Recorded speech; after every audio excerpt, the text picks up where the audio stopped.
You know, there's a freedom that's so nice to have when you play the instrument of choice, because, like, you can do whatever you want. You can literally do whatever you want. Like, you want to repeat over and over and over again something in the song, you can do it. You want to end the song early? You can do it. It's on your terms. I had my own mini worship session. Let me tell you about my devotional this morning. So I get up 5:30. Sorry. Bright and early. It's nice and cool in my room. It's like 46 degrees outside. Maybe it was 49. 49 degrees outside, window open. That's why I'm still in, like, cozies, because it's cold, girl. And, started my Devo. I was, like, sitting there, and I was like, I'm so sleepy. So sleepy.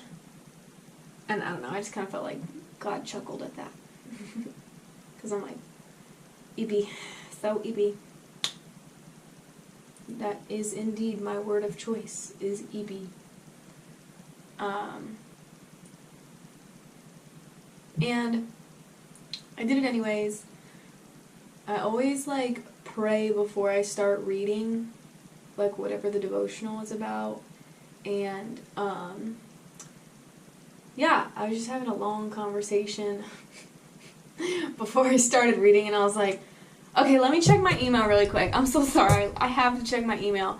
Like, it's going to drive me crazy if I don't sitting here. And so I checked my email. And I was like, okay, wait, but God, let me check my weather really quick. I just need to see if it's going to be good. But then I started, I swear. And I read about when Cain killed Abel. And I had some pretty good thoughts. I was like, oh, okay. Because again, if you weren't here for the last episode, I will read through it 3 times. That's like my new method, is like reading through it 3 times and just making observations, like a less intense version of Lectio Divina, divine reading. Like, I'm not necessarily like meditating on it. I'm just like reading it through 3 times and seeing what sticks out, just making note of that. And like a couple things is like, and actually no, when I'm done, I'll just like read you my notes. But yeah, I was reading about that and just like seeing the anger in Cain. And I felt like it was a really good like reading time that I had. Felt very good about it. But also, like, just afterwards I pray. And one of the things was that came up. I felt like, because it's so important for me to be like, okay, God, like, I just prayed a bunch, I just talked a bunch, like, I'm gonna be quiet. I'm gonna be quiet. If you got something, let me know. And so, I just, let him cook. And I had this, like, cinema. That's what I said in DTS, is we called it cinema, where, like, it'd be like a low-key, like a little movie. And I felt like God was, like, there in the flesh, right? In this cinema. And it was me. And I was, like, a toddler. And I had my curly hair. And I'm just, like, kind of letting this, like, picture develop, this little movie develop in my mind. And, like, he has me sitting on his lap, and he's, like, reading me a story. And just, like, I don't know, I had this reminder, just this thought. It didn't really develop completely, but this thought of, like, I will always be that to him. Like, though I might not be little now and I have, like, adult responsibilities. Oh my gosh, I'm gonna cry just talking about it. It was so cute, and it made me feel so loved. And, like, just, like, the way that he sees me as a child, I can't talk about it any further because I will cry. And then it kind of had this, like, something happened, I got hurt, and I'm just like bawling, like a toddler would. And I just felt like I had this image of him like picking me up and holding me and taking me to a different room. And then like when I'm calming down, this is so specific, I'm literally gonna cry.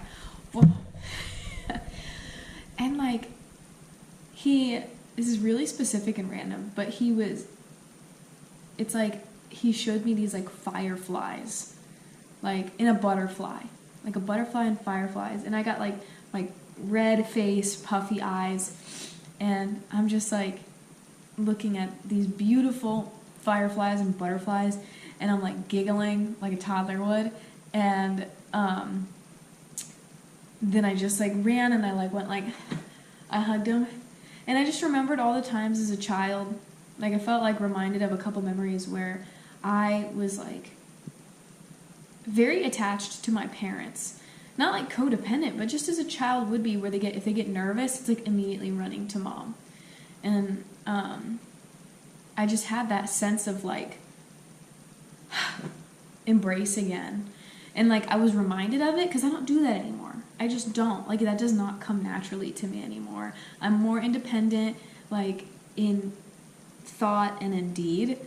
So like to be reminded of that is like, oh my gosh, like that's deep down, that's like what I want, and that's what he offers. So beautiful. I felt very loved in that moment. So here are my notes. Number 1, my first time through. The language of the ground opening its mouth to receive Abel's blood is very powerful. I thought that language that was used was like, whoa.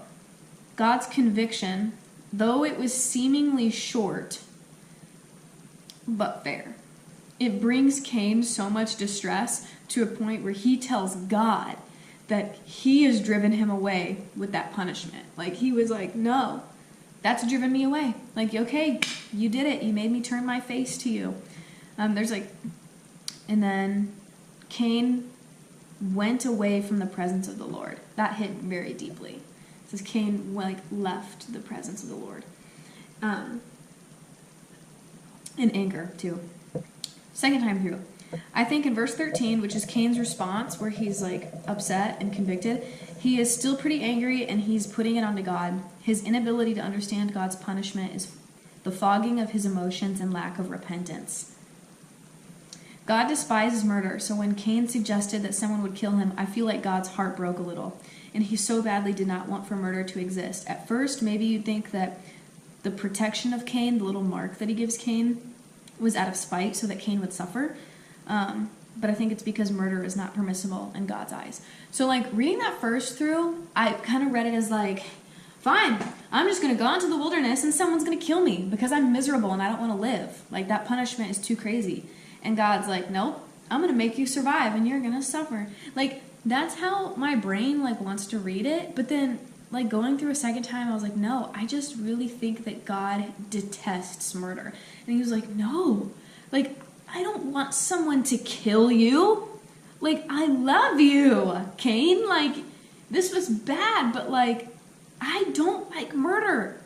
And then the third time reading it through, I thought that God explained the natural consequences of sin when he told Cain that he was going to be a fugitive and a wanderer. Like, I don't think God was saying, like, I'm going to make you a fugitive and I'm going to make you a wanderer. I kind of read that as, like, that's just the natural, like, Cain has now made himself a fugitive.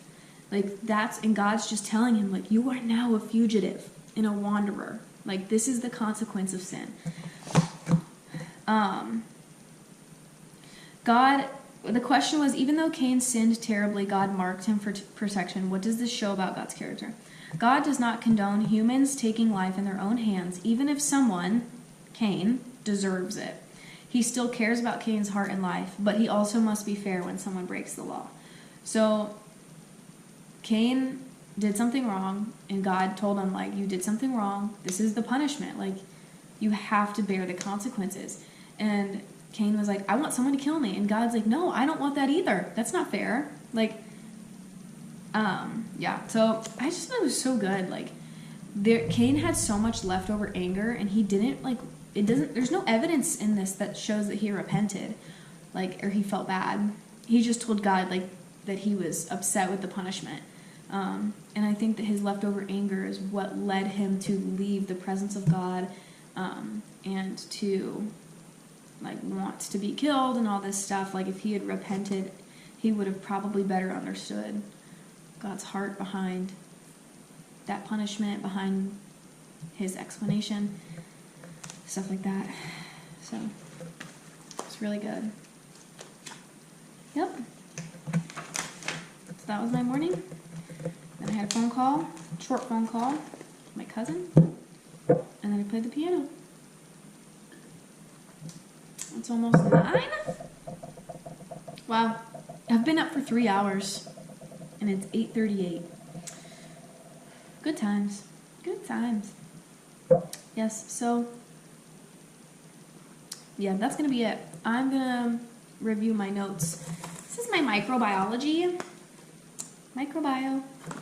Guys, I just have I saw a video, and it said, like, when I'm trying to take a break from studying, and terms just start coming to my brain, like, coming to mind. And, like, for the last, like, 2 days, I could not stop thinking about acidosis. And I honestly don't even know what that means. I'm going to look it up. Like, for some, like, I will have, like, anatomical or physiological terms come to mind. Acidosis, oh, I know, yeah, blood acidosis. That was, like, I'll just be chilling. Like, blood acidosis. I'm like, I'm just trying to chill. Okay, so yeah, when like, your blood pH drops. Yeah, blood acidosis. I could have deduced that.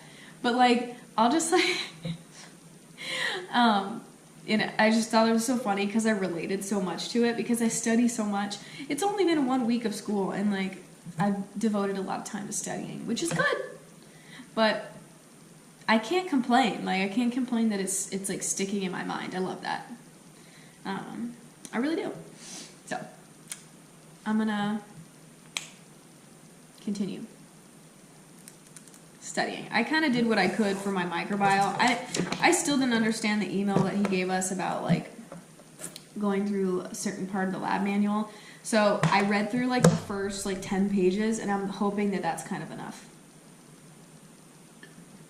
Like, safety protocols and stuff. Yep. So I'm gonna put my phone away. I was using it to, like, look at the chords and stuff, but now I just feel like it's too tempting. I need to go put it up and do work. And then change my clothes because I've just been chilling in PJs. I don't have to leave yet, but I just would like to change. I think that would make me feel better. So, may the Lord bless you and keep you. May his beautiful face shine upon you. Pray for me as I am a student in school. And, you know, there are challenges. There are obstacles. I struggle, but I persevere because Christ is my firm foundation. So, yes. GoPro, stop recording.